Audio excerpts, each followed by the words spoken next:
Once again, welcome to the Cost of the Cure, Collateral Damage from Breast Cancer Treatment with Dr. Susan Love. My name is Ivis Phoebus Sampaio, and I'm the Senior Director of Programs at SHARE. Before the presentation begins, I'd like to talk to you a little about SHARE.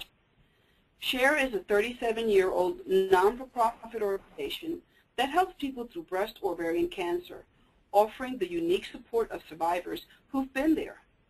Our services are free of charge and include telephone helplines, in-person and telephone support groups, educational webinars, and public health initiatives. For more information, please visit our website at www.sharecancersupport.org or call 844-ASK-SHARE. Now I'd like to tell you about the format of this program and how you can participate. All participants are muted so that we can all clearly hear the presenter. If you have a question during or after the presentation, please submit the question through the question pane in your control panel. You can access the question pane by clicking on the red arrow in the upper right-hand corner of the screen. Once the presentation is over, we'll open up for questions. I will field the questions and read them to the presenter. Now it is my pleasure to introduce Dr. Susan Love. Dr. Susan Love, MD, MBA, who has dedicated her professional life to the eradication of breast cancer, is the Chief Visionary Officer of the Susan Love Research Foundation. A former breast surgeon, Dr. Love is best known as a trusted guide to women worldwide through her book, Dr. Susan Love's Breast Book. Her activist reputation comes from her role as one of the founding mothers of the breast cancer advocacy movement in the early 1990s, and as one of the founders of the National Breast Cancer Coalition. In June of 2012, Dr. Love was diagnosed with leukemia. Following a successful stem cell transplant from her sister, she is back at work and more impatient than ever to find the cause of breast cancer and end it once and for all. Her experience with leukemia shed a new light on what it means to be a cancer patient, and the realization that life does not return to normal led her to research and document the collateral damage from breast cancer treatments. Dr. Love? Thank you, Ivis, very much. It's really a pleasure for me to be here, and it's a pleasure to speak to the SHARE audience. I've been a fan of SHARE through my whole career, and they really were one of the initial strong advocacy programs. As Ivis said, I had my own experience with cancer, not breast cancer, but nonetheless got to share some of the great treatments, chemo and others, and it gave me a new respect for what the real cost of breast cancer treatment is. One of the things I think that I realized, or one of the insights that I had, was that we really experience things in very different, have a very different perspectives. The doctor, and when I was a doctor, I was guilty of this, I must say, compares you to the people who died, and the doctors patting themselves on the back because they did such a terrific job because you're still here. The patient, on the other hand, or you, compare yourself to how you were before you had all this treatment, and you're acutely aware of all of the problems and all of the consequences of the treatment, and how you're not at all the same as you were before, mentally or physically. And there's a disconnect because, generally speaking, the doctors don't want to know about all the side effects. I mean, even in my experience, I went to my oncologist and said, "You don't care that I have numb toes and neuropathy?" And he said, "No, I don't." So it's not because you're not sophisticated enough. It's because it's not the way oncologists, radiation therapists, and surgeons think. They think, here's cancer and we're going to vanquish it, no matter what it costs. But you have to live with the costs. And I think that's really what we're trying to capture in this talk today. Now, one of my frustrations with the research that's being done, the survivorship research that's being done, and there's a lot of it, is that it's mostly being done in clinics, on patients when they're sitting around in clinics, and the questions that you're asked are devised by either the doctors or by researchers. So they come up with the questions they think that you, or the issues they think you might have, but they don't really ask you what the issues are that you have. And the questions are rarely have any longer-term follow-up. They're usually shortly after treatment. And they rarely compare you to other women of the same age. Obviously, things like the aromatase inhibitors cause a lot of joint pain. And I know a lot of women complain a lot about the arthritis-type pain that they get from them. But a 60-year-old woman who's taking an aromatase inhibitor may well have joint pain, but a lot of 60-year-old women who aren't taking an aromatase inhibitor have joint pain. So sometimes it's hard to sort out what are the symptoms that are the collateral damage of treatment and what are just aging or the symptoms that are more normal. And finally, I didn't think that these survivorship questionnaires really represented women's experiences, and certainly not my own experience. So they're good, but they're not, and I'm glad people are paying attention, but they're not good enough, and they're not giving us the answers to the questions. So we launched the Collateral Damage Project, where we set out to document and report the really true cost of a breast cancer diagnosis by capturing the voice of the people with firsthand experience. So rather than trying to put words into your mouths and ask you, we thought we would actually ask you and let you come up with things that matter. And we did it through crowdsourcing. So this is a hot new thing, and if you say the words crowdsourcing, it makes it sound more sexy. But basically, in August of 2013, we emailed our constituents and said, I wrote a blog about the collateral damage, and I asked people, to give me their responses, and we got over 1,000 responses really within 24 hours of people telling us about their different problems. So then we decided, well, this is real. It's not just my problem, but a lot of women have this problem. And so we decided instead to reach out, in fact, to reach out to all the advocacy organizations that I knew, and I've been around a long time, so I know a lot of them, and to ask them to put it out. And we made a website, and we said, give us your questions about the collateral damage of treatment. The reason I said put it in the form of a question, sort of like Jeopardy, because I didn't want people to write me 3 pages. I just wanted to catch the topics on this first and see whether there really was enough untapped interest in problems. And we were overwhelmed. We got over 9,000 questions and comments from over 3,200 people who had a history of breast cancer. And some of them were things that you would expect, or that I would expect, because they're known side effects of treatment, but a lot of them were things that people didn't talk about or that were not known side effects of treatment. And I think that's really significant. The big ones, if you look just in this chart, you can see that, not surprisingly, the chemo brain was a big one at 18%. I can certainly speak to that one.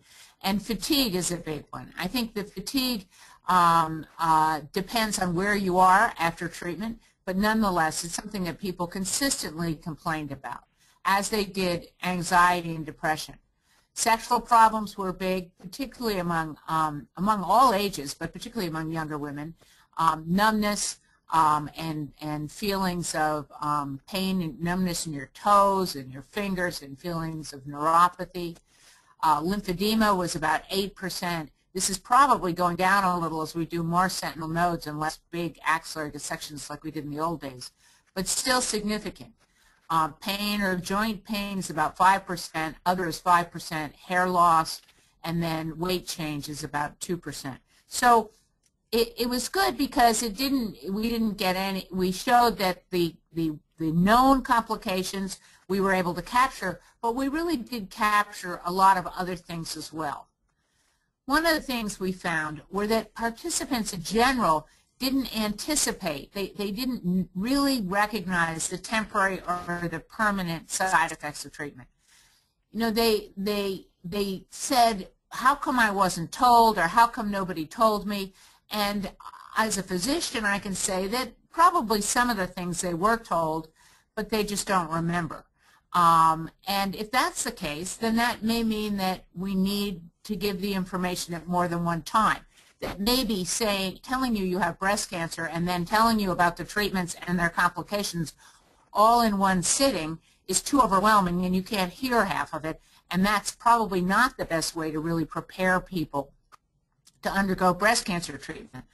There's one interesting paper called Cancer Prehabilitation, and it's about how you could meet with the person ahead of time and meet maybe with a nurse practitioner or somebody in palliative care who really knows how to deal with symptoms and go over the symptoms and give people some advice and some counseling on how to deal with them or how to avoid them, and or at least at a more relaxed setting, what to expect. I mean, some people were saying things like, will I ever have sensation in my nipple again? Well, after, you know, reconstruction. And the answer is no. In fact, even after nipple sparing, you usually don't have much sensation in your nipple because the nerve that goes to the nipple comes up right underneath it and it gets cut. And did the surgeon not tell you that? Or did the surgeon not tell you it in a way that you could hear it? I mean, I know of a lot of plastic surgeons who say things like, oh, we'll give you new breasts, they'll look normal and they'll feel normal. But they mean they'll feel normal to the feeler, not to the feelee. So sometimes you think feel normal means they'll feel normal to you, but really they mean they'll feel normal to whoever's examining or touching your breast. And that's a completely different situation. I think another problem with recognizing the collateral damage is we have multiple treating doctors and specialties. So you see the surgeon, then you see the radiation therapist, and you get passed on to the oncologist or the other way around. And you're passed from one to the other. Ideally, they're a team, but sometimes they're from different institutions. And so they're not going to work as a team.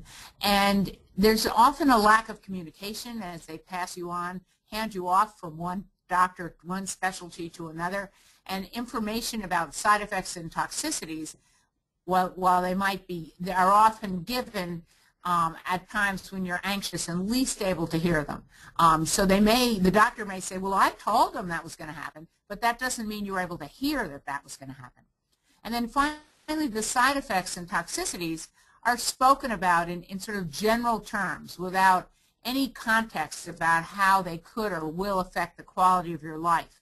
I mean, it's one thing to say you're going to have numb feet, but it's another thing to say, and therefore you have to be careful because you can get infections, you can get cuts and sores, you know, it's going to feel really weird all the time.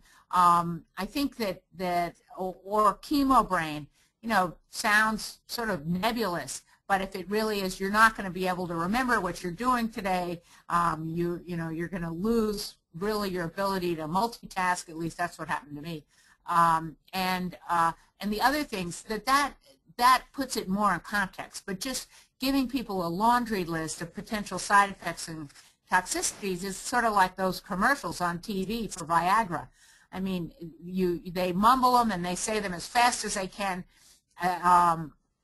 And you have no idea, is this something I'm likely to get, not likely to get? Is it common, not common? What does it feel like? So those conversations just don't happen.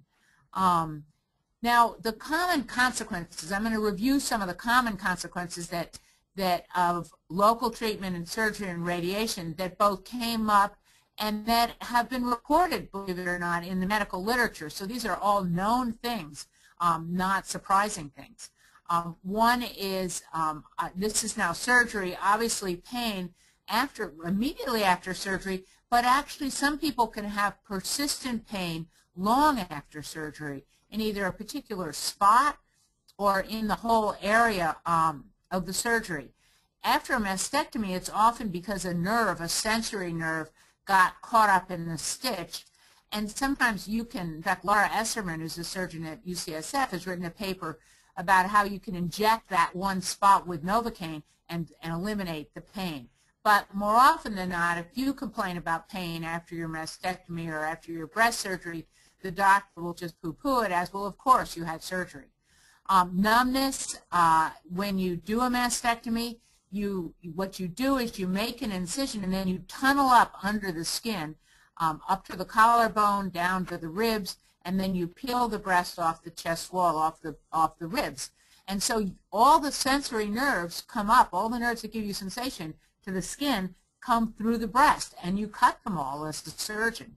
So there's no sensation after a mastectomy because the nerves have been cut and they don't grow back again. So that's going to be completely numb. But then some people get phantom breast symptoms. It's sort of like you may have heard of phantom limbs. When somebody has an amputation, they feel like they can still feel their toes. Well, there are women who have a mastectomy and still feel their nipple, not that somebody's touching it, but as if it were there, or pain in a nipple that really isn't there. And that can be very, very disconcerting. Lymphedema is one that's pretty common, and we all know about it, either in the breast or the arm. You can also get lymphedema of the breast, the breast or the arm. You can get it, the breast can swell up, or the arm can swell up, or both. Part of this is probably is from the surgery and blocking the vessels that carry the lymph back into the bloodstream, and so they back up. So part of it is that, but it's not as simple as just saying how many lymph nodes did you take out. You know, if you took out 30, then you're going to have more lymphedema if you took out 2.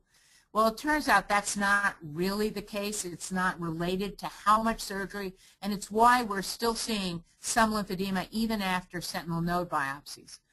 My hypothesis, my theory, is that it depends on how many channels you have to start with. If you're somebody that has a lot of lymph vessels and then you have surgery and knock out half of them, you'll still probably have good drainage. But if you're somebody that only has a few, 2 or 3, and you knock some out, then you're more likely to get swelling. It's like if you have 5 roads going to somewhere and you close 2, you'll be okay. But if you're like that bridge in New Jersey and you close it all the way down, you're in trouble. Now, decreased arm mobility, 40% of people have decreased arm mobility. Some of this may be due to damaging some of the muscles that go to your arm from your shoulder, and some of it may be because you tend to, at least initially after surgery, not exercise or use your arm that much, and then that can give you a frozen shoulder, which can persist. So it's really important to gain your mobility back, and if you do have decreased arm mobility, you can treat that with physical therapy. So that's one you really are not stuck with. Muscle atrophy is when the muscle itself loses its nerve, and so then it becomes really little, skinny, and weak, and that sometimes happens. Because when you're doing this surgery, I can tell you this as a surgeon, you can't always see where all of these things are. You try to preserve them and you try to save them, but sometimes you tie off a nerve by mistake or cut into a nerve, and then you're going to have problems afterwards. And same way with radiation. If you radiate a muscle, then it can shrink and be less strong. This is often the pectoralis muscle, you know, the one on your chest that we used to try to get bigger when we were young, when we'd say we must increase our bust, and we'd squeeze our arms together and see if we could get our pectoralis bigger. That's the muscle that's most at risk. And then you can have a hernia as well of a muscle, or you can have not a hernia like in your groin, but actually a hernia just means a weakness in the fascia, or the fascia is the white part you can't chew in a steak, that white that holds a muscle in place. And if you cut that, you can have a hernia where something is sticking out where it shouldn't be. Nerve pain down the arm, the intercostal brachial nerve, is very common, and most people have some of that. Can go down to your elbow, can even go all the way down to your wrist, and that's caused again by injuring. Sometimes you don't cut the nerve, you injure it, and that can actually be worse than cutting it. Now, none of these things are done on purpose. Most surgeons are very conscientious. It's just these are the normal possible complications that can happen.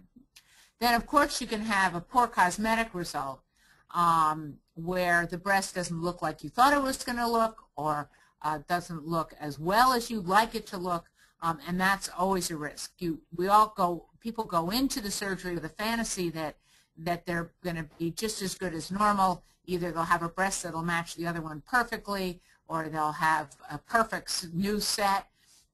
It was funny during the Angelina Jolie crisis, when she was having her bilateral mastectomies, I was on the media a lot, and they would come and interview me about, whether she should have done it and all of this.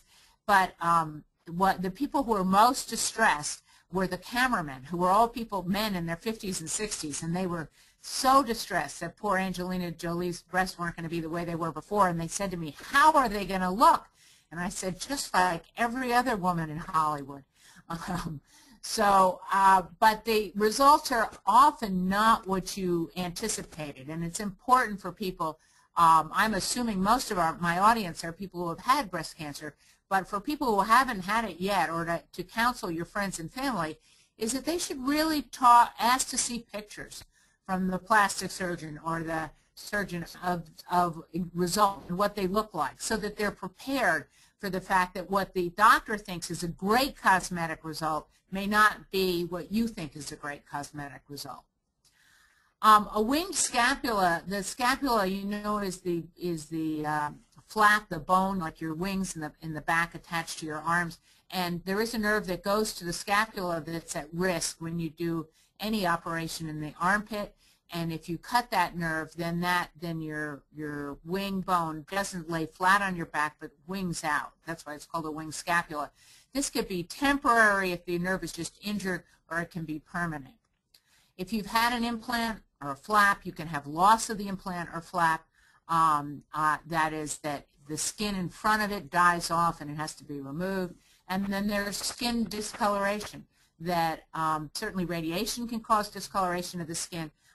But also even surgery can. And finally, and I didn't have it on this list because I think it comes up again later, but it is a consequence of the surgery and radiation, is you can get cancer, a different kind of cancer, not breast cancer, caused by the radiation. It's very rare, but a wonderful advocate, Carolina Hinestrosa, who some of you may have met in your travels, that's what happened to her. She had a small lump. She had lumpectomy and radiation, and then many years later, and should have been cured and was cured of her breast cancer, but many years later got a sarcoma from the radiation, and that's what she ultimately died from. So the consequences are both small and large. Now, if we look at systemic treatment, that means treatments that go into your whole body. So chemotherapy, hormone therapy, targeted therapy like Herceptin, they have their own list. So if we haven't had nerve problems before, you can get neuropathy from the chemo, particularly taxanes, which are Taxol, which is used very often in breast cancer, can give you neuropathy in your fingers and in your toes. I have neuropathy in my toes from my chemotherapy, and I found a great thing are toe socks. You can get them in the running stores. They're like gloves, but you put them on your feet. And there's something about having each toe individually hugged that makes it less bothersome. So I highly recommend that as a easy answer to neuropathy. Chemo brain is one we're all very familiar with, and you'll be glad to know it really is real. It's not just you. In fact, they did a really nice study recently where they did functional MRIs of women before they started chemotherapy and mapped their brain and had them do a particular tasks that required memory and multitasking and things like that. And then afterwards, after they finished the chemotherapy, I get exactly how long later, but they repeated the tests, and they could see big holes on the MRI where pieces of brain had been knocked out. And certainly anybody who has gone through it, I think, is aware of it. I think that some of the symptoms of chemo brain are very much the symptoms that you get with aging as well, but it's more like accelerated aging.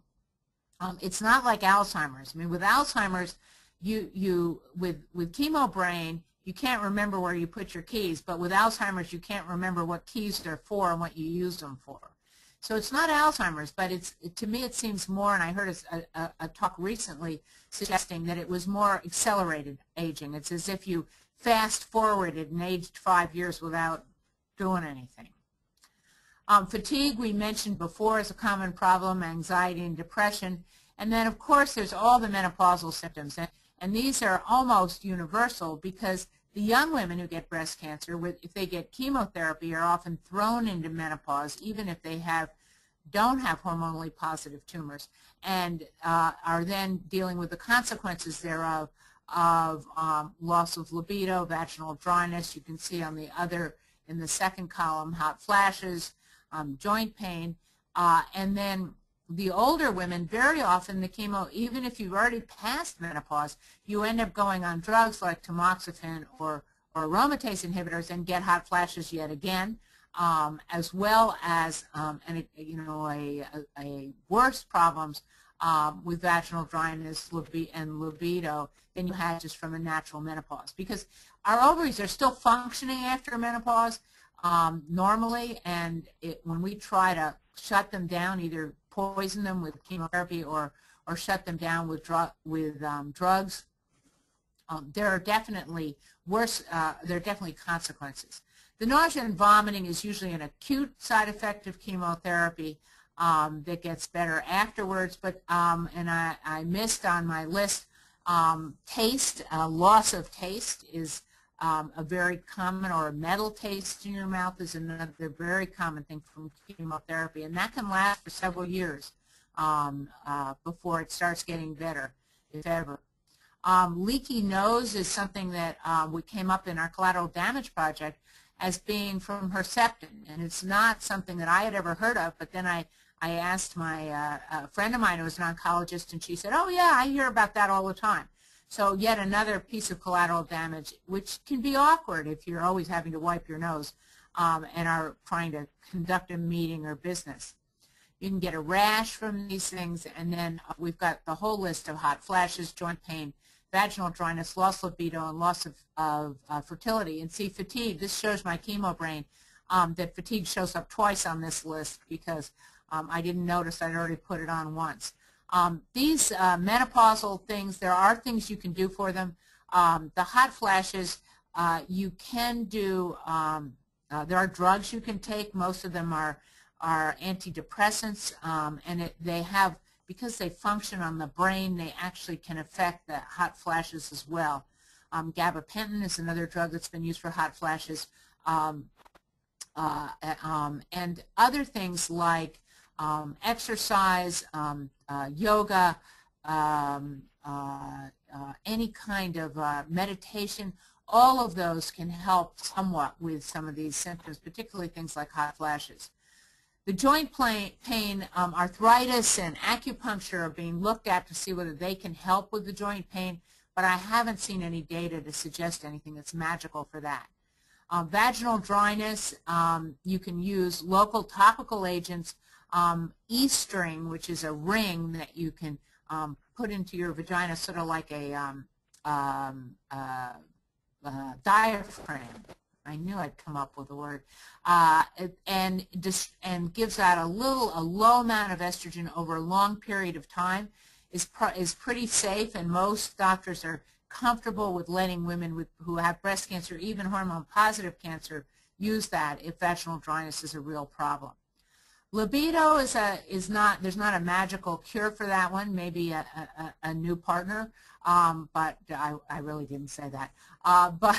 Because we all know how important our partners are in getting us through this whole process. But loss of libido can be a real problem, and unfortunately, the best thing for that is testosterone. But testosterone really is not safe for women who have breast cancer because it's converted into estrogen throughout the body. So there's not a magical solution for that, for the loss of libido.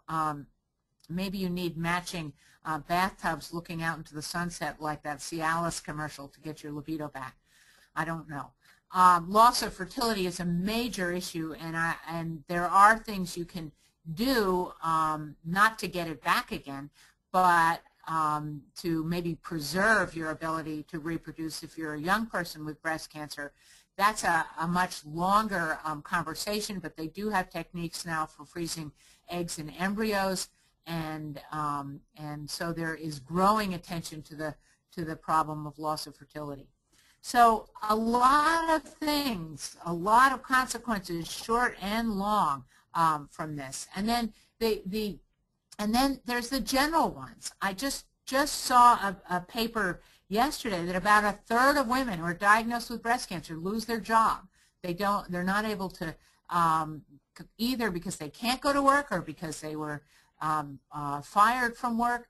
But that's an important issue. Affordable health insurance used to be worse when they could exclude you from getting health insurance if you'd had cancer. So now with Obamacare, that should be better. At least you should be able to get health insurance even though you've had a diagnosis of breast cancer. Financial security can be significantly damaged by having breast cancer, particularly depending on what your insurance is. A lot of these treatments and drugs are very expensive, and even with deductibles, the deductibles are very expensive. One thing to know about the financial aspects of medical care is, which I think a lot of people who are not in the business don't know, you can negotiate prices. You can, if you don't have good insurance or you don't have enough money, you can go to the doctor and say, I don't have it, and can I pay you over time or make a deal? You can go to the hospital. The problem is you got to go to each person individually.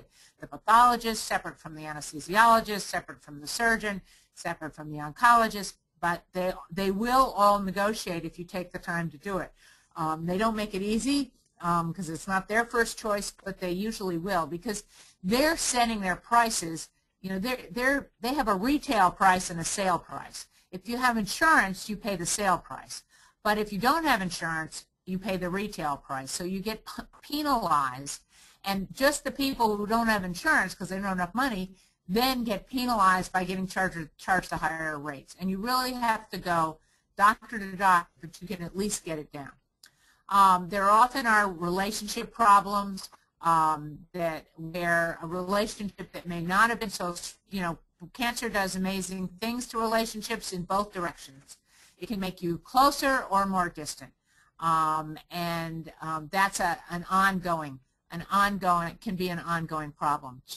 If you have young children, the effects on children are not only a collateral damage on them, but then you're worrying about them is even worse. So having counseling or trying to get some help for your children if they're having any problems with your diagnosis. And I think it's very important, especially with young kids, to talk to them about what you're going through and what's going on, because children always, they're so egocentric that they think everything that happens is about them. So if you have cancer, they think it must be their fault because they, didn't empty the garbage on time or something like that. And you really have to let them know that it's not their fault, that it's really not anybody's fault. It's just bad luck, and you're going to get through it together, and you're going to do the best you can. And I think talking to children is critical. And then, of course, all of these things cause depression and anxiety. There are drugs that are pretty good for depression and for anxiety.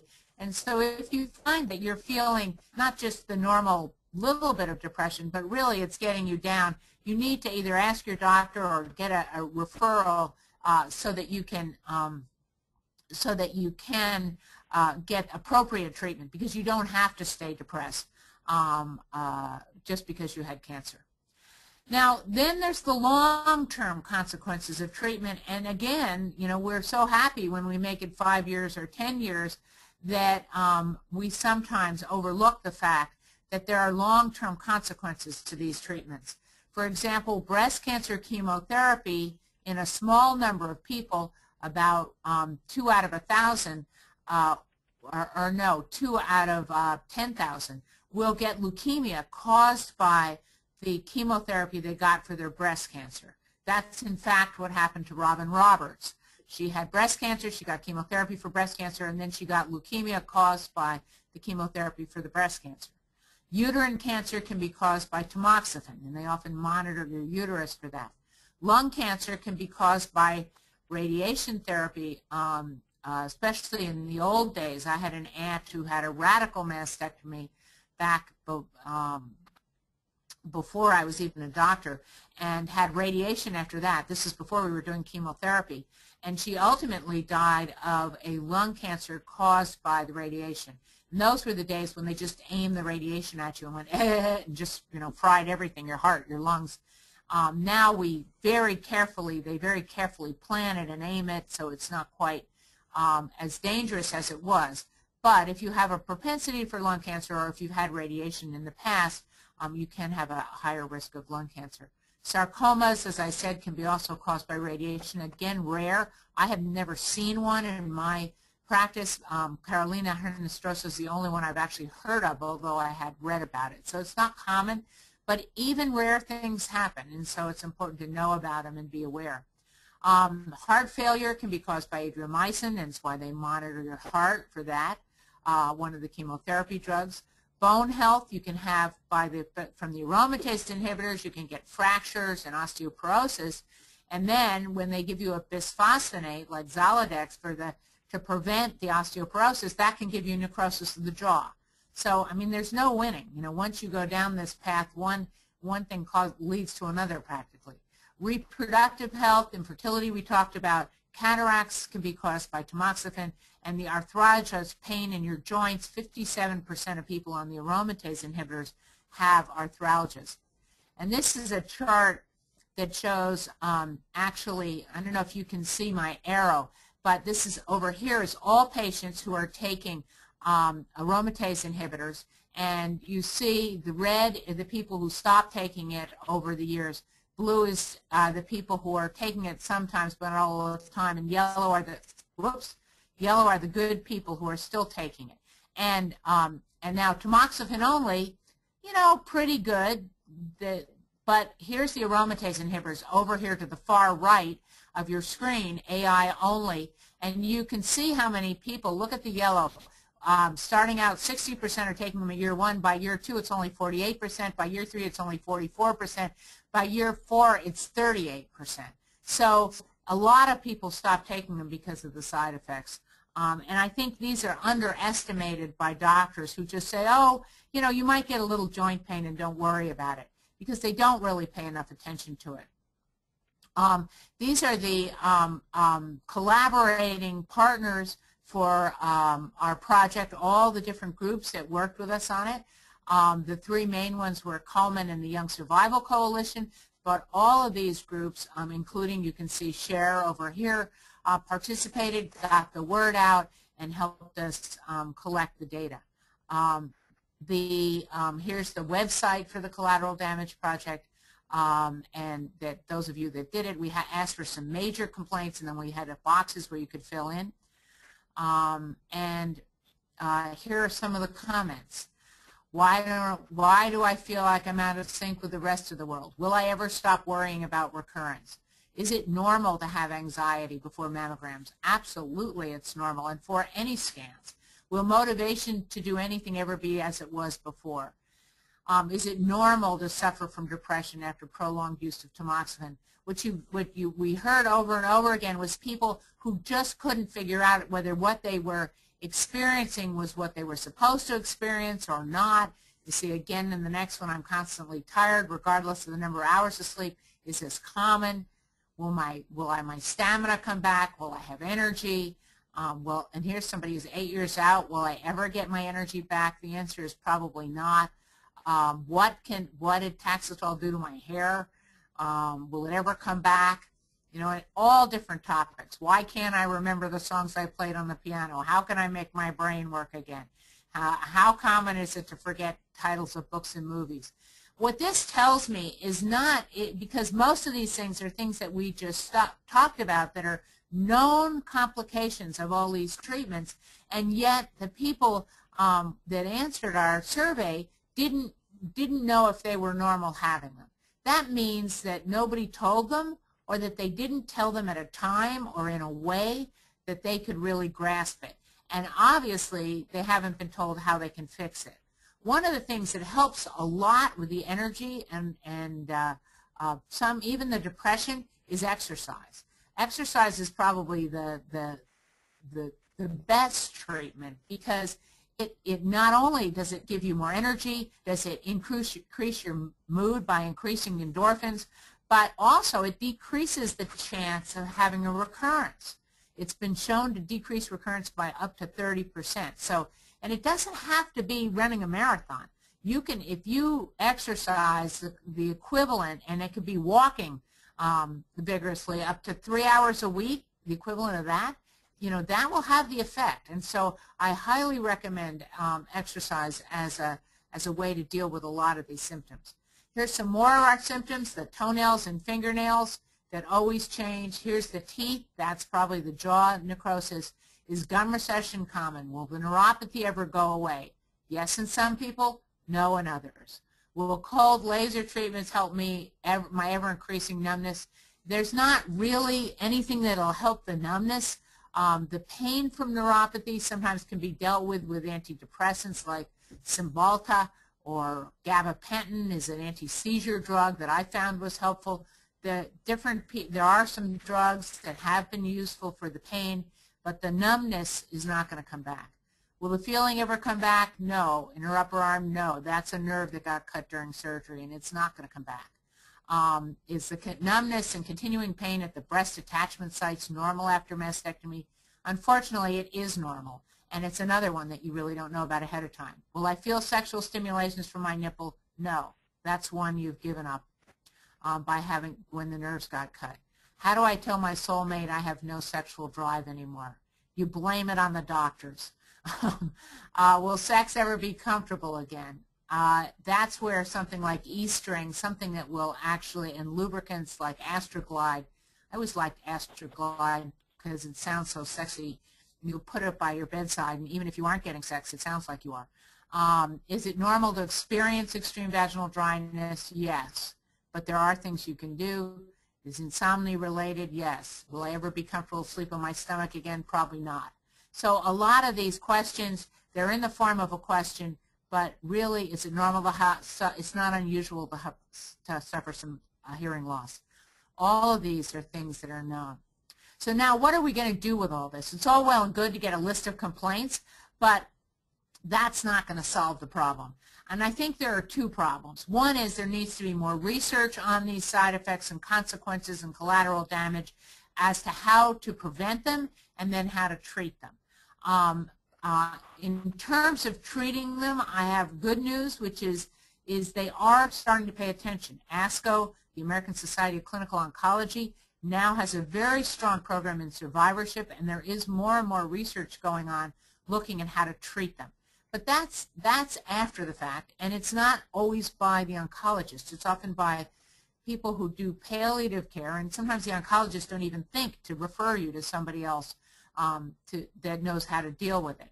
So one issue is figuring out how to treat them. The other issue is there a way that we can prevent them? I mean, is there a way that we can figure them out? Is it true that everybody has to get these side effects, or could you predict who's more at risk? For example, could it be that people who have restless leg syndrome, for example, get more neuropathy, or people who get migraines get more chemo brain? I have no idea. But that's the kind of research we can do. It's the kind of research drug companies don't do, but we can figure that out, and then maybe that'll say, well, you have this already, so you shouldn't get this drug, and you'll give you a different drug. Maybe there's a way we can prevent people from getting all this collateral damage, and we don't have to just sit there and be good little girls and put up with it. So we're doing our phase 2 is a questionnaire that we're going to be launching in October. Watch for it. And anybody can be in it. You don't have to be, we have this Health of Women study where we're tracking people over time, and that's going to be very powerful because we have over 10,000 people who have filled out at least 4 questionnaires, and if you're one of those or one who have filled out 1 or 2, go finish the rest of them, because that's the data we're going to use to predict who's going to get collateral damage. We'll know what the collateral damage is, and then we'll compare it to the rest of your family history, your other drugs, your other medical problems. But then in addition, those of you who haven't been part of the Health of Women study or don't want to be part of it can fill out our collateral damage questionnaire. So this will be a formal questionnaire asking you about all kinds of symptoms that you might have had, and so that we can track them, and when you've had them, whether they're related to your treatment or not, how severe they are. And we're going to give it to the women who had cancer, and we also want to give it to women who haven't had cancer, and then that will have a comparison, and we'll be able to answer some of these questions. It'll give us the data, really more than just what people put on a website, but it'll really start to give us some data that we can report back to doctors and say, hey, look at this, this is really a problem, and it's still a problem, and this is still a problem. This is something that maybe is related to something else. And then, and so we're going to categorize the collateral damage in a way that represents really the real life experiences, but we're going to use the standard sort of research method. So we're going to use the boring questions that the researchers always use, because what we want to do is compare those of you who are in our study to what the researchers have reported from the clinics and then from their clinical trials. So this first one is, the second step. First step was collecting. Step 2 is documenting it using the standard kinds of questions, which I think is kind of boring, but we have to do it. And then step 3 is, and then comparing it also to these other things. As I said, if you have a family history of Alzheimer's, are you more likely to get chemo brain? If you take other drugs, would you have different side effects? So that'll be phase 2. That's October. Stay tuned for that. And then phase 3 will be a year later, and that is making our own method, because what I want to do is then formally capture the patient experience in the patient's words, not in the words by the doctors or the researchers, but to ask people diagnosed with cancer not only what are your side effects, what are your consequences, but also what's worked for you, sort of like the toe socks worked for me, and how would you like to have been told this by the doctors? Who would you like to have been told it? When would you like to have been told it? Would you have liked to have met with somebody before you started your treatment, not the doctor telling you what's going to happen, but somebody else, maybe a nurse practitioner, maybe a little more less formal, where they would go over with you both what are some of these side effects and consequences and what you can do to prevent them, or what you can do to deal with them. Would you like to be told when you finish treatment to have another meeting with this person? I don't think it's as simple as just having, filling out a questionnaire and handing it to the doctor, because they're too busy. They don't have the time, and as I said in the beginning, in a way, they're happy you're here, and they really don't want to deal with this. So we need to figure out a way, both in your own words, what the problems are and how we want to deal with them. We've got to not just say this is bad, but this is ways we can get around it. This is what we need, and we also need more research into the collateral damage. We're all happy to be here, and I will keep my numb feet because I'm still here 2 years later after my stem cell transplant. However, it would be nicer to be here with my brain intact and with feet that had sensation, and I'd love to figure out how we can do both. And I think we can, but I think it's going to have to come from the patient side in phase 3. We don't have to accept the status quo. Together we can change it, because we can't wait for them to figure out how to change it. So join the Love Army of Women so we can help. You can be part of studies, participate in the Health of Women studies, support our research, because my big goal, and as many of you who have heard me before know, is to end breast cancer. And we're doing a lot of research to find the cause, but that's another webinar. But while we're finding the cause, I think we need to acknowledge that there's a cost to the cure. And it's not just financial, it's a real cost in side effects and consequences. And so the answer has to be not the cure. It has to be ending breast cancer altogether. And we can do that. Those of you who've heard me have heard me use the example of cancer of the cervix, that in my professional lifetime, when people first had an abnormal pap smear, when I started in practice, you did a total hysterectomy because we didn't know what else to do. They lost their fertility, they had immediate menopause, and all this collateral damage. And then we figured out, you could do less, cone biopsy, cryo, and then we figured out that we could do even that it was sexually transmitted and that it was a virus, and now we have a vaccine. So in my professional lifetime, we went from having significant collateral damage from an abnormal pap smear to having prevention. And that's really the goal of the Dr. Susan Love Research Foundation. So I think if we don't talk about the fact that the cure is good but not good enough, we're not going to change the research establishment into working to find the cause. And so I need you to be with me on both fronts, because we really need to have a future without breast cancer. We owe this to our daughters and our granddaughters and our nieces and our nephews and grandsons and sons. And we can be the generation that does it. There's no reason not to, but I need all of you to work together with me so that we can do this. Thank you. Thank you so much, Dr. Love. That's a wonderful presentation, and as a survivor here myself personally dealing with a lot that you had listed on here, I really appreciate your taking the time. And at SHARE, we have about 70% of our staff who are actual breast ovarian cancer survivors dealing, in many cases, with much of what you've discussed. Now, we have plenty of questions. I know we have a little over a half hour because we end this webinar at 5:30. So if I can start now. The first question is, since women are dropping off of their aromatase inhibitors, then what form of treatment could be used instead? What would you recommend? Oh, you know, that's a great question. There's there's 3 points to this. So one is you need to find, if you're having a lot of symptoms and side effects from the aromatase inhibitors, you need to find out how badly you need them. So there's a tendency in medicine that anybody who's estrogen positive and postmenopausal, then they're going to put you on aromatase inhibitors for 5 or 10 years. Now, in some people, it's going to make a major difference. It may decrease their chance of dying by, you know, I don't know, I'm going to make up a number because my chemo brain doesn't have the right number on the top of my head. But let's say it decreases your chance of dying by 30%. Well, that means it depends on what your chance of dying is. If your chance of dying is 30%, then it'll go to 20%, 1/3 of that. But if your chance of dying is 3%, it'll go to 2%. Well, it may be worth putting up with the symptoms for 10%, but it may not be worth it for 1%. So I think one of the questions is, how badly do I really need to be taking these?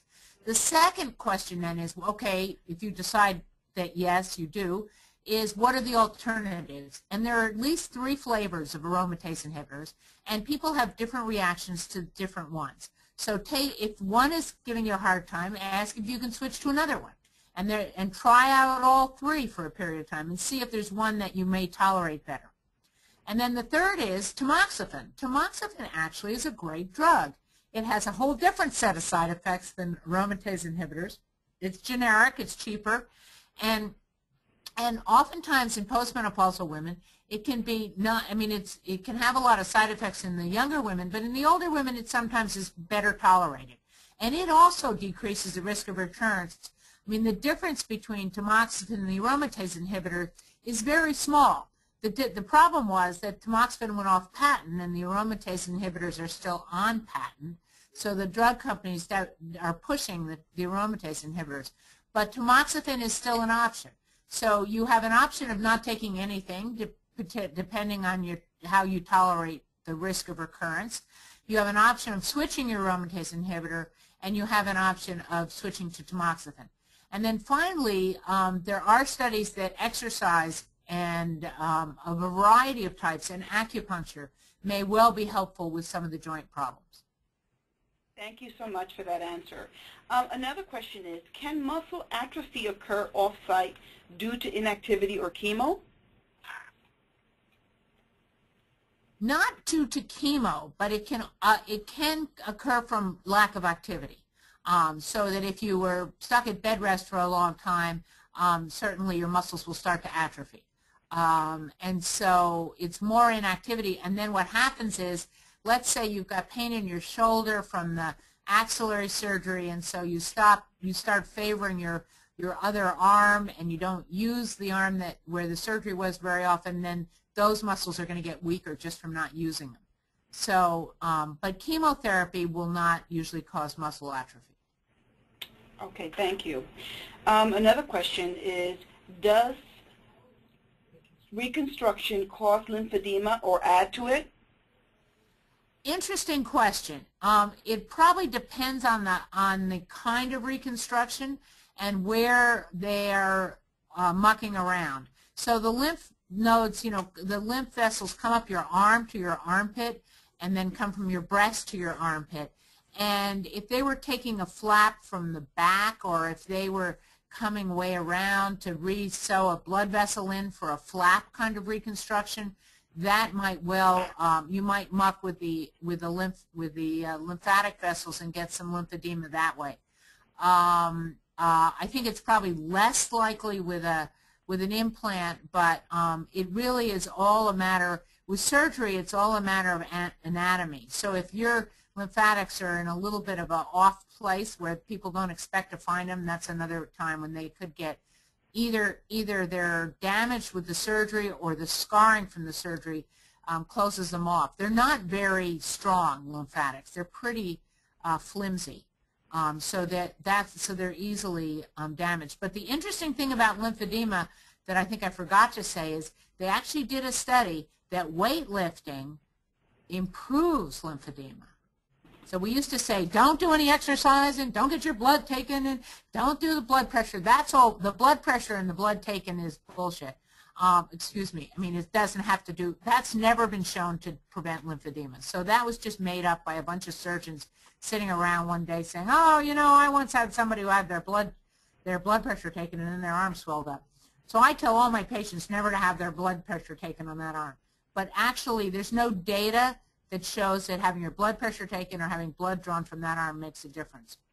The second thing is exercise is actually good at reducing lymphedema.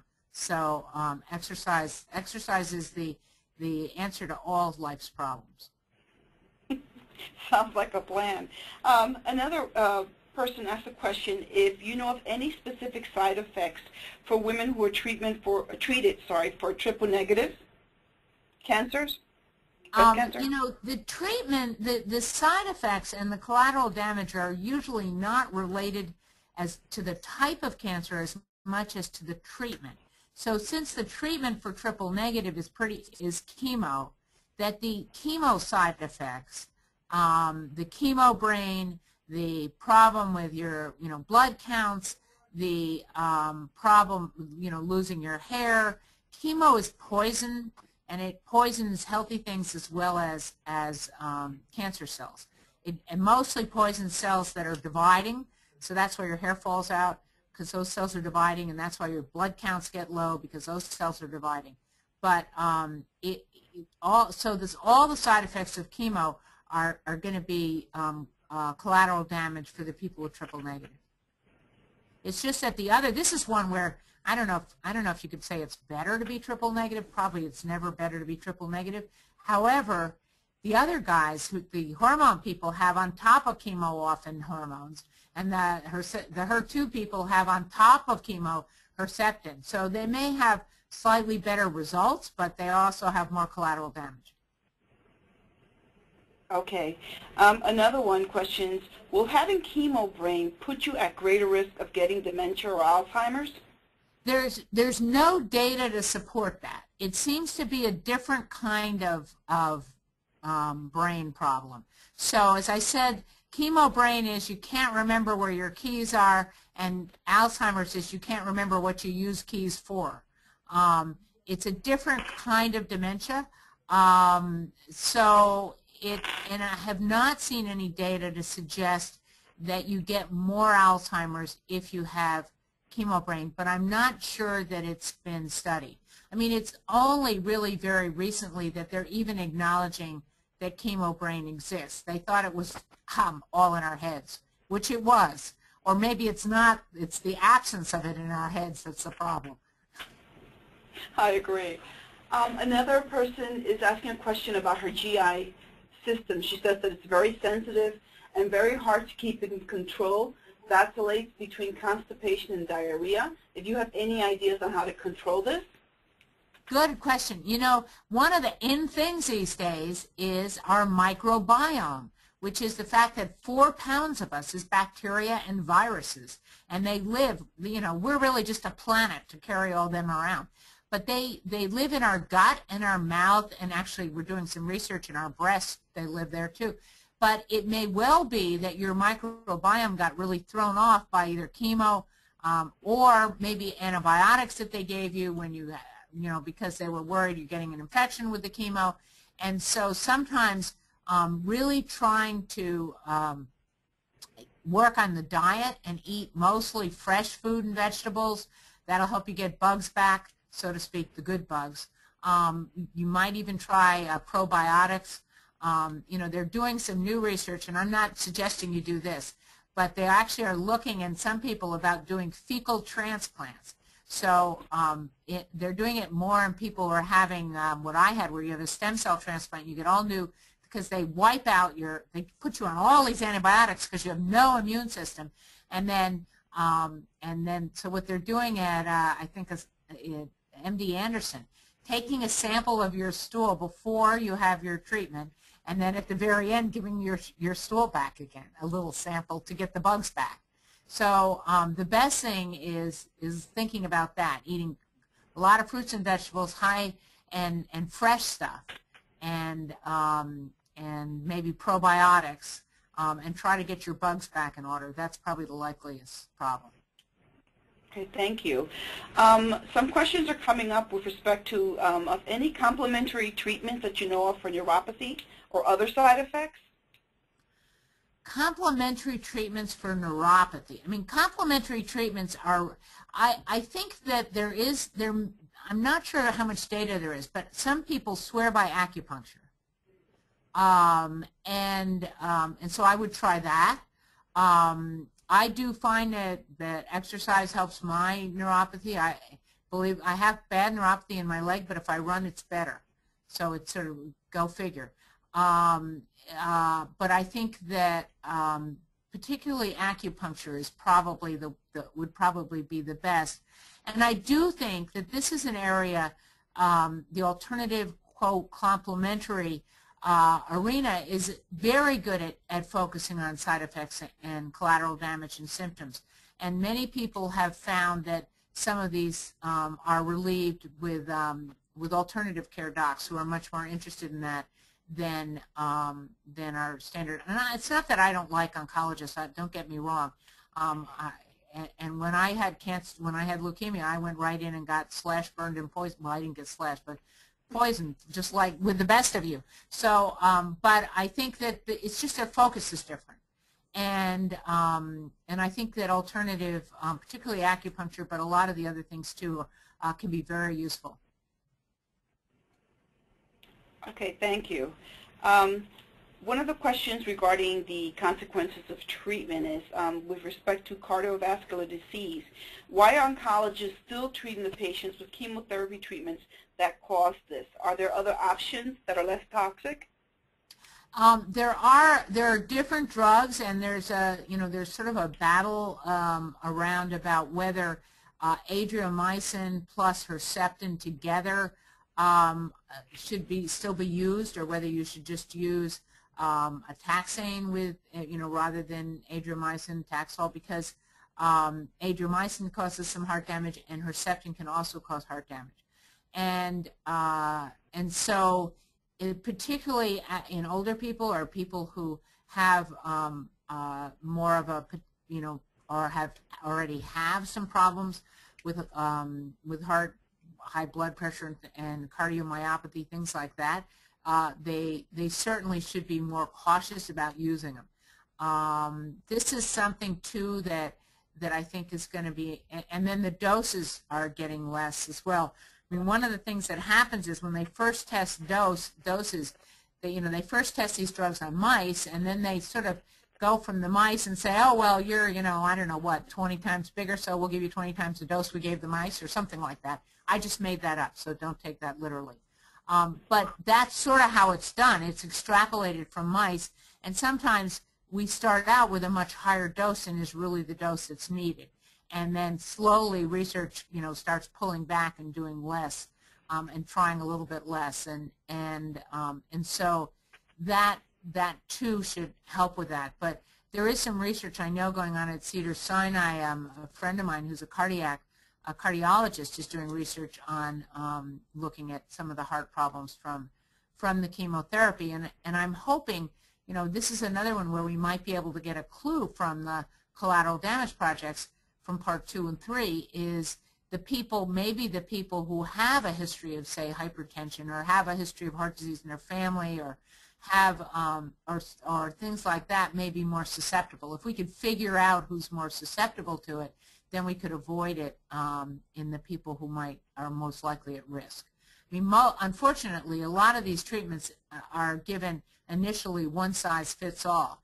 And then it's not until we start seeing problems that we say, oh, maybe we should, temper that and check out the right dose and also check out, who's the right person to get the right drug. Thank you. Someone's asking, what steps can one take to minimize negative side effects from mastectomy and reconstruction with tissue expander before the procedure and afterwards? Well, one is to pick a good surgeon. And, you can say to the surgeon, because I realize it's hard to pick a good surgeon, so you don't want to pick them by their office or whether they're nice. When I was in training as a surgeon, one of the guys at the hospital was the worst surgeon ever, but he was so nice to patients that he had a huge practice, but he had more complications than anybody. So you can't just go by that they're nice. So what you might want to do is ask the surgeon if you can talk to some of their other patients, and and they'll often do that. And then if you get to talk to other people who have had the same surgery with the same surgeon, you'll get a better handle on whether it sounds like they're having a lot of problems or not. In terms of that's really the best thing you can do is have a good surgeon. But other than that, it depends on, there's not really a lot. Afterwards, exercise is important. Getting physical therapy in the really old days, Reach to Recover used to come by and tell you how to crawl your hand up the wall. But getting, once you can do it, getting some exercise, getting in a pool, maybe it's easier to sometimes move in water, physical therapy, all of those things can help avoid the consequences. But for the complications of surgery, it's really making sure you have a good surgeon. And a good surgeon, you can't count that just because you're in a famous medical center, they're going to have a good surgeon. Because sometimes the things they're choosing for are how many papers they wrote rather than whether they're good in the OR. So ask if you, really, that's where you want to network. And ask if you can talk to other patients they've had and about their experiences, and very often they'll do that, or ask the nurses, or ask, if you have access, the anesthesiologists. Because don't ask your family care, your doctor, because they have no idea. They play the golf with the person on the golf course, but they don't see them in the OR. And so what you want is somebody who actually sees them in the OR, and that's the anesthesiologist, the nurse anesthetist, or the nurses, the OR nurses. So if you have access to any of those people, that's who I'd listen to. Thank you. Someone's asking a question about radiation. They'd like to know if radiation can cause digestive, intestinal problems like gluten and dairy intolerance or IBS. Not usually. I mean, obviously, if you had radiation to your abdomen, then it definitely causes problems with digestion, and it can cause problems with your GI tract. But having radiation to your chest will not usually do that. So the answer for that is no. And gluten intolerance, gluten intolerance is really rare. It's hard to believe in our current society, but it's most common in Irish people. It's a genetic disease, and you usually get it pretty young, although some people can get it first at an older age. But the number of people who think they have gluten intolerance versus the number of people who actually have it is very different. And so, again, I would think, now I'm totally making this up, but it's a hypothesis. So take it as a hypothesis that maybe the radiation changes your microbiome. Maybe it changes the bugs in your gut. And then that's what's giving you the problems. So I'd go back to the suggestions I gave earlier about eating a lot of fresh fruits and vegetables, fresh food, and yogurt and probiotics. Okay, thank you. Now, we're getting questions about massage therapy. They realize that it can be helpful for relaxation and lymph drainage, but is it safe if you still have tumors in metastatic sites, at metastatic sites? Yes, it's safe, because the way that the tumors the cells get to other, so what we think happens, and what we're finding is cancer cells get out of the tumor very early on when it's very small, usually before you can detect it. So the idea that we can slam the door by taking the breast off and prevent it from getting out is an old one, and is probably not true. But those cells, not all of them that get into the bloodstream get to other organs. Sometimes they get knocked off by the immune system on the way, and then a lot of them, when they get to the other organ, they sort of hang out there. They hang out in a place we're now calling the niche and make their own blood supply, and they just live there dormantly, sleep, and if you die of something else before they wake up, you think you were cured. But if they wake up for some reason before you die of something else, then we call that metastases. So the wording is not always great, because we make it sound like it just suddenly spread when those cells were probably there all along, ever since your diagnosis. And that's why, all the chemo and hormones and all those treatments are given, is to try to keep those cells in line, because what kills you with breast cancer is not your breast. You could have a lump as big as a basketball. It'd be hard to buy clothes, but it wouldn't kill you. What kills you is having breast cancer cells in other more important organs. And that's what the chemo and the hormones and the Herceptin and all of that stuff's about. Okay, now back to the massage. You thought I forgot, but I didn't. You can't squeeze the cancer cells out into the lymph vessels or into the blood vessels. So massage is not going to cause it to spread or wake it up. And, besides the drugs that we give to get rid of those cells that might be there, the other things that keep them dormant are things that keep that are lifestyle issues: having a healthy weight, exercising, eating a healthy diet, stress reduction. All of those things help maintain those cells dormant, so that if there are cells there, they don't wake up. So massage helps certainly in stress reduction, and it can help also with drainage, and it does not increase the chance of your having metastases. Thank you. Another question is if you've had radiation, is it true that you can never have a breast implant years later? This patient's been told very different things about the ability to augment her radiated breast.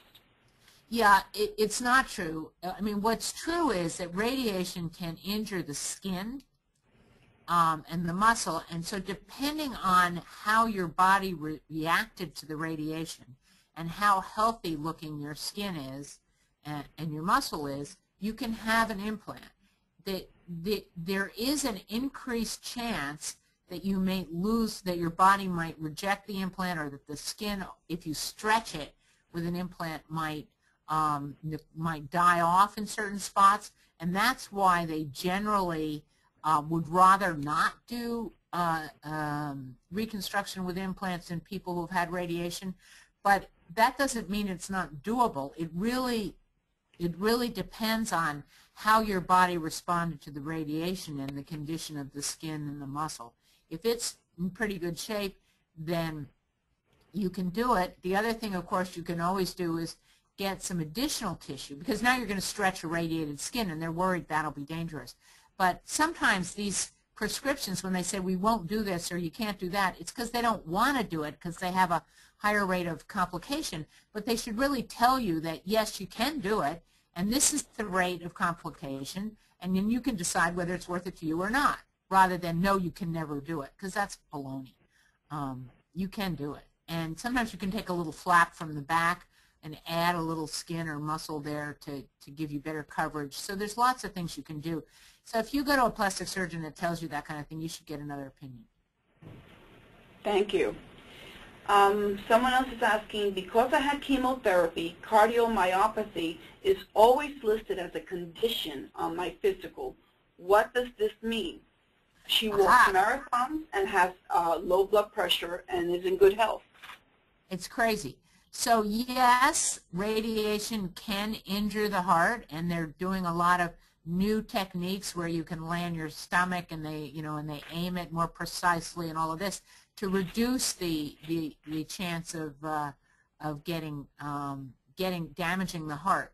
But so it's a possibility, but just because you had radiation doesn't mean you have a damaged heart. So I would ask them to take it off. Sometimes some of these things get on your record, and this is even worse now with electronic records, that they get on it and then they never get off, and there's side effects, or they're things that happened once and are long gone and they're still there. So I would talk to, when next time you go for an appointment, point it out and say, how come this is still there, and when I have no evidence that my heart isn't, because cardiomyopathy means damaged heart, and obviously if you're running marathons, your heart's not damaged. Okay. Another question is regarding the recommendations that you would have with respect to oncologists or medical teams explaining upfront the side effects from both long and short-term side effects to the patients. Do you feel it should be at a separate? I'm sorry. Do you feel it should be at a separate meeting? Well, that's what I'm hoping to find out from these next steps of the research. I know what I think, but I'm very hesitant to take my experience and universalize it and say everybody's like me. But I do think that when they're first telling you you have cancer and what the treatments are, you are poo-pooing all those side effects because you're scared to death and you don't want to die, and so you're ready to do anything. And I think that maybe there should be a follow-up visit, and probably not with a doctor, maybe with a nurse practitioner or somebody like that can sit down, after maybe the initial shock and fear is a little bit gone, and go over them with you. Some of them are non-negotiable. In other words, some of the treatments you really don't get a choice, but some of the treatments you do get a choice. There are choices, and you should be able to vote on those and not act in the acute moment. The nice thing about breast cancer is it's not such a rapidly aggressive cancer that you can't take a week or two to figure this out, or 3. So you can wait for the initial shock to wear off, and then get a few more opinions and talk to people and talk to somebody, maybe the nurse in the clinic if they don't have a formal program, and talk to other women and get a better sense of what the consequences are. So I would like to see it be formally that you maybe get told you have cancer, but then you have a follow-up a couple of days later, 2 or 3 days with a nurse before you start treatment, or with somebody, but that can go over it with you and go over what you can do in that, and then that you maybe then at the end of all your treatment, they talk about this survivorship plan or this, but that just is usually a list of what drugs you had and when. And what you want is somebody to sit down and say, okay, these are the possible things. This is what you've got. These are the things that you can do, and really help integrate you back into the real world. So I think we need maybe a midwife on either end, besides the physician, to help that. But that's my bias. And what I'm hoping to find out with this research is what other people say, because I'm very clear that everybody isn't me. And just what I think might work may not actually work for the majority of people. So help us with the research, and then maybe we can give some recommendations to the medical profession, because they can only think of what they can think of. So they're going by their experience, and most of the time it's on the other side the desk. Well, that ties right into another question that someone's posting here asking, how can they get better support with respect to their medical team to help them with the fatigue issues that she's dealing with, because it's a major detriment to all patients and their quality of life? So if you're dealing with a lot of these side effects or consequences, you should ask to see the palliative care doctor or the palliative care team. That what happened is it used to be, palliative care used to be thought of as just end of life, but it really means symptom management. And so they're experts in managing symptoms and side effects. They're not so much in treating as improving quality of life. And they're trying to rebrand themselves from end of life and move up earlier and really be the ones that help you deal with symptoms. So they're the ones that study and know how to deal with things like neuropathy and you know, chemo brain and all of these things, lymphedema. All of that now comes under the rubric of palliative care. Now, the interesting thing is, even in the big institutions that have strong palliative care programs, the oncologists don't use them. I had a friend recently who died in Manhattan who had uterine cancer and that was metastasized and had all these symptoms. And I said, well, ask to see the palliative care doctors. And so she asked at Memorial, and they saw Kettering, where they have a great palliative care group, and they said, oh, no, you can't see them now, you know, because you're on a clinical trial. Well, that's not true. And so a lot of times the oncologists don't know or don't offer, and you may have to root around a little bit. But what you want to ask for, what she wants to ask for, is to see the palliative care team. Now, if you're in a smaller community and you're seeing a private oncologist, then see if the hospital has a palliative care team. But that's the kind of referral that you want. And palliative care does not mean end of life. What it means is how to deal with the symptoms and side effects of the treatment and the disease. Okay. Another question is, what are your thoughts on the use of Q-fix while being radiated on the left side to avoid the heart and lung? I didn't get that. Q-fix? I don't know what that is. I unfortunately don't know either. Okay. So what they try, there's two things they're trying to do, and maybe one of these, maybe it relates to one of these. I mean, they do, the thing that's really good. It's a breathing device. I'm sorry for interrupting you. Someone just responded here. Thank you. It's a breathing device. It looks like a snorkel. Okay. I don't know, but I know that in the old days when I started, they just sort of aimed it at you, you know, and got everything. And now they really, with the planning and the CT scans and all of that, they can do very careful aiming. And so they're really good at missing the heart and missing the lungs. And then often now they're doing the radiation laying on your stomach. And then your breast is hanging down, and so it's not flattened against your chest and your heart and lungs, but it's actually hanging forward, and that also reduces the dose. So I think it is important to ask what they're doing to reduce the dose and to look at that. But I know Silvia Fomente, who's at NYU, is a radiation therapist who's doing a lot of work on that, you know, laying on your stomach. But I don't know about specifically this snorkel-like thing, but the radiation is much safer than it used to be because people are really paying a lot of attention now to aiming it very precisely. Okay, and one of the caregivers here had a question with respect to how can they help manage the side effects that his wife is going through.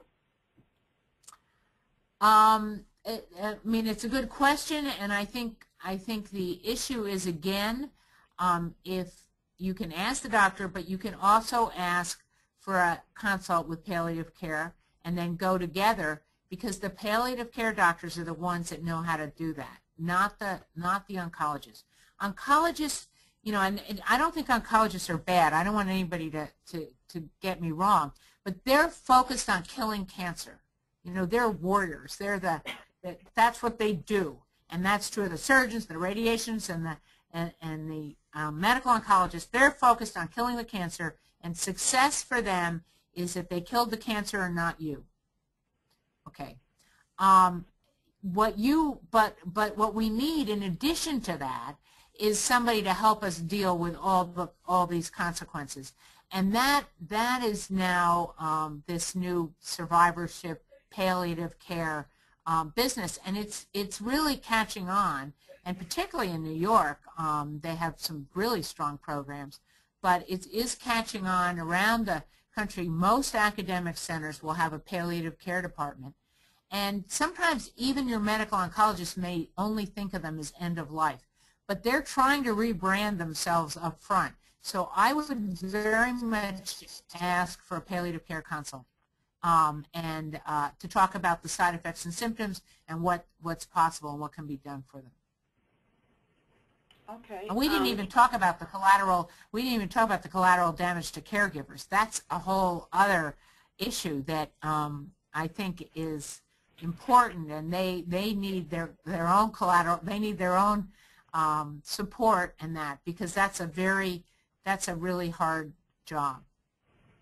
Well, I'm glad you stated that, Dr. Love, because that's one of the things that we have taken into account here at SHARE, and we do have the caregivers helpline. They can call, as I mentioned before, the 844-ASK-SHARE, and go to our website, and we provide various support systems for caregivers for that reason.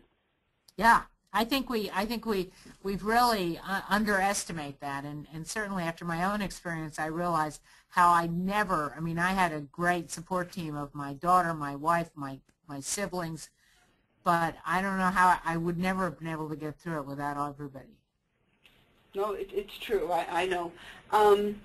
Last question is, has exercise-induced tachycardia been identified as a long-term consequence of chemotherapy? I've not seen it. I can't give you a guarantee, but certainly in my research it hasn't come up. There are, a lot of rhythm problems like atrial fibrillation and missed beats and slow beats and extra beats and all that happen as you get older. I can make something up. I can say that the chemo sort of accelerates aging a little bit, and so you're feeling them. But I have not seen exercise-induced tachycardia as a risk factor. It's the problem that you get usually, the cardiac problem, and it's not angina either. It's usually heart failure. It's usually that the muscle was damaged, and so the heart doesn't pump as well. I can't say for sure that isn't a side effect of your chemo, but in general, I haven't heard that as a problem. Okay, and this is just one of my comments. Have you considered having an educational conference after the phase 3 results come back, having survivors presenting specifically to the medical providers and the oncologists, or using that to present at San Antonio at ASCO? No, that's a great idea, and I think as we get to, as we get to each of this, we have a poster on this collateral on the phase 1 that we've presented at ASCO, and we're going to present at San Antonio about the results. But then I think as we start capturing, the patient's experience and the patient and how we want to do it, we will indeed search out all opportunities, and we may well have a conference. I have to think about that, but maybe we should do it together. Yes, I was just going to say, you could definitely count on SHARE to be a part of that. Well, with that, I'd like to thank you, Dr. Love, for a great presentation and a great question and answer period, and to thank everyone for their participation. We'd like our audience to please take the time to complete our short survey and let us know how we're doing. Don't forget to visit us at our website, which is www.sharecancersupport.org. If you have any questions, you need peer support, please call our toll-free helpline, which is 844-ASK-SHARE. And a recording of this webinar will be made available online, and you will be notified when it is ready to be viewed. And once again, thank you to Dr. Love, her team, and all the rest of you for making this a wonderful, involved webinar. Thank you so much.